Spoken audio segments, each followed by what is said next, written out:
విజయ్ ప్రసాద్ రెడ్డి గారు ఉన్నారు కదా, ఆయనకి మీకు ఏంటి డిఫరెన్స్? ఆయన ఒకలా చెప్తారు, మీరు ఒకలా చెప్తారు. ఇప్పుడు ఏది కరెక్ట్ అసలు? ఓకే.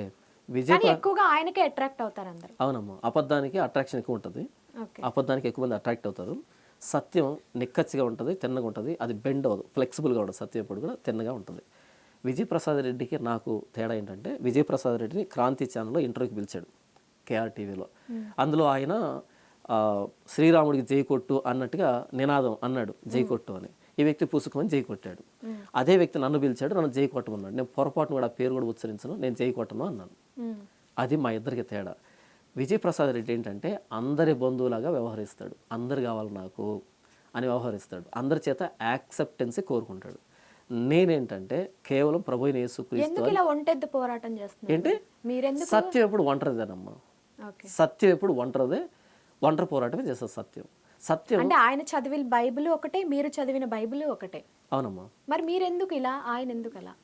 అందరూ ఒకే క్లాస్ రూమ్లో ఉంటారమ్మా, అందరికి ఒకే టీచర్ బోధిస్తాడు, కానీ ర్యాంక్ అందరికి రాదు. ఓకే. ర్యాంక్ అందరికి రాదు. ఇక్కడ టీచర్ల ప్రాబ్లం లేదు, వాళ్ళ అవగాహన లోపం. ఒక్కొక్కరు దాని మీద శ్రద్ధ చూపించే విధానం. నేనే మార్గం, సత్యం, జీవం, నా ద్వారానే తప్ప ఎవడు తండ్రి ఎద్దుకు రాడని యేసుప్రభు చెబితే, మరలా ఇంకో దేవుడికి జై కొడితే అసలు ఏంటది నాకు తెలియకొడతాను. అక్కడ జై కొట్టేటువంటి నీవు యేసుప్రభుని ఎందుకు నమ్ముకోవడం? తప్పే ఉంది. ఉంటే అటైనా ఉండు, ఇటైనా ఉండు, రెండు పడవల మీద ప్రయాణం చేయొద్దు. బైబిల్ ఏం చెప్పిందో దాన్ని ప్రకటించంతే. బైబిల్ ఏం చెప్పిందో దాన్ని ప్రకటించంతే.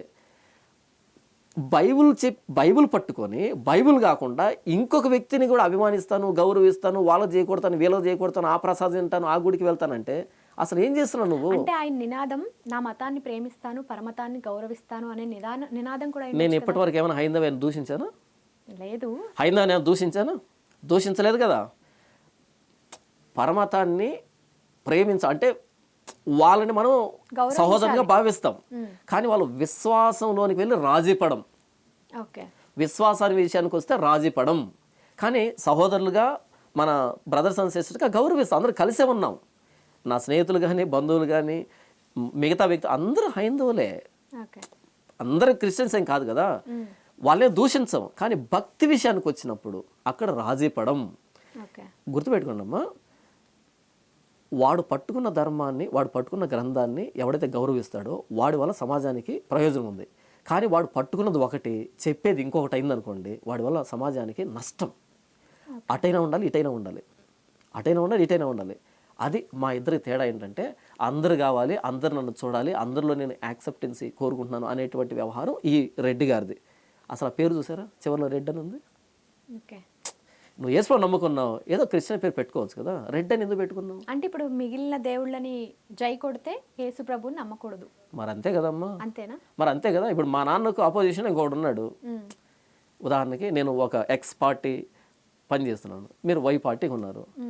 వై పార్టీకి జై కొడితే ఇది ఒక రకంగా ఏదో దెబ్బలాటలు పెట్టడం అన్నట్టుగా ఉంటుంది. దెబ్బలాట కదమ్మా. సత్యానికి అసత్యానికి ఎప్పుడు పోరాటం ఉండనే ఉంటుంది. సత్యానికి అసత్యానికి ఎప్పుడు పోరాటం ఉంటుంది. సత్యం అసత్యం భుజం మీద చేయవేదు, అంగీకరించదు. ఇది ఎలా అంటే కలహాలు పెట్టేటట్టుగా, మీది మీరే మాది మేమే కాదు అన్నట్టుగా. ఇదే సత్యం, ఇది అందరూ యాక్సెప్ట్ చేయాలి, అసత్యం నుంచి బయటికి రండి.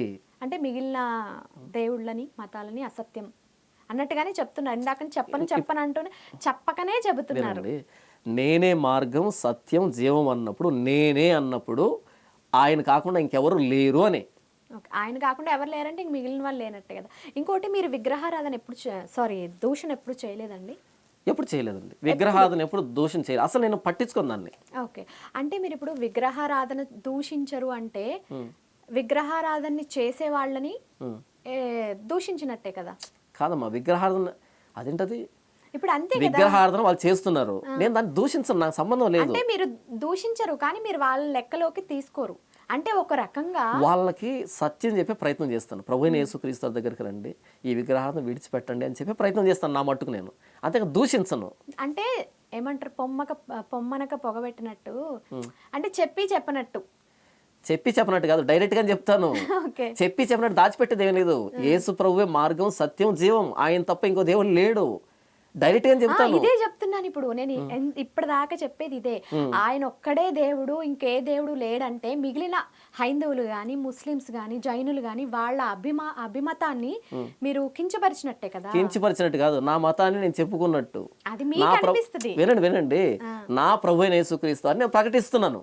ఓకే, వాళ్ళు నాకేంటి 2 ఎంత అని వచ్చిన క్వశ్చన్ 4 అని రాశాను. ఇంకా 6 రాసినాడు, 7 రాసినాడు, 8 రాసినాడు, నేను కించపరిచినట్టు కాదు.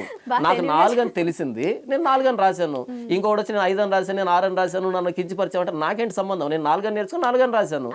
ప్రభు అయిన యేసుక్రీస్తు వారు సత్యం అని బైబుల్ చెప్పిందమ్మా, నేను బైబుల్ నమ్ముతున్నాను. యేసు ప్రభు సత్యం అని బోధిస్తాను. పక్కనోడు కించపరచబడుతున్నాడా లేకపోతే బాధపడుతున్నాడా నాకు అనవసరం అది.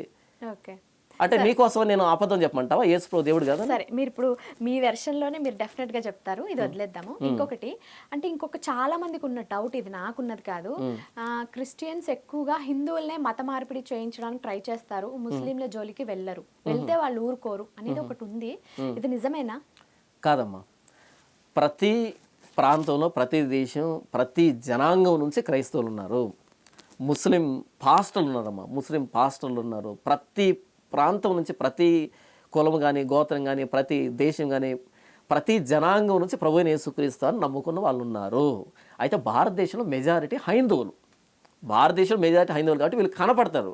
మైనారిటీ ముస్లిమ్స్ కాబట్టి వాళ్ళు కనపడరు, సంఖ్య అనేది కనపడదు. కానీ ప్రతి జనాంగం నుంచి ప్రభువైన యేసుక్రీస్తు అని నమ్ముకున్న వాళ్ళు ఉన్నారు.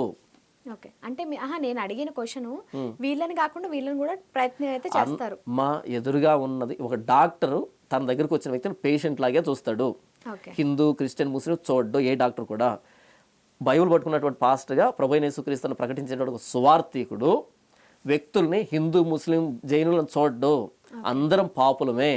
నాకు యేసు ప్రభు పరిచయం అయ్యాడంటే నేను నా పాపానికి ప్రాయశ్చిత్తం చేస్తున్నాను ప్రభువైన యేసుక్రీస్తును అంగీకరించడం ద్వారా.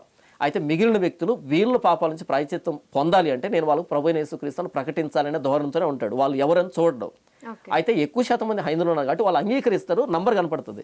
మిగిలిన వాళ్ళు మైనారిటీ కాబట్టి వాళ్ళు అంగీకరించినా సరే నంబర్ కనపడదు. అది వచ్చిన సమస్య. వీళ్ళు వాళ్ళని సువార్త చేయము, అందరికీ సువార్త చేస్తాం. సర్వలోకానికి వెళ్ళి సర్వసృష్టికి సువార్త చేయమన్నాడు ప్రభువైన యేసుక్రీస్తు. మేము మనుషులు చూడం, ప్రతి వ్యక్తికి సువార్త ప్రకటిస్తాం. చెప్పడం అయితే అందులో రాజీ ప్రయత్నిస్తారు, అంతే కదమ్మా. ఒకప్పుడు నేను కూడా లోకల్ బ్రతుకుతున్నాను, అంటే పాపం పరిశుద్ధత లేకుండా, మంచి చెడు లేకుండా ఇష్టానుసారంగా బ్రతుకుతున్నాను. ప్రభువైన యేసుక్రీస్తు సువార్త నన్ను మార్పు చేసింది, నన్ను మార్చింది. ఇలాంటి మార్పు సమాజంలో కోరుకుంటున్నాను కాబట్టి అందరికీ ప్రకటిస్తాను ప్రభువైన యేసుక్రీస్తు వారిని. ఓకే,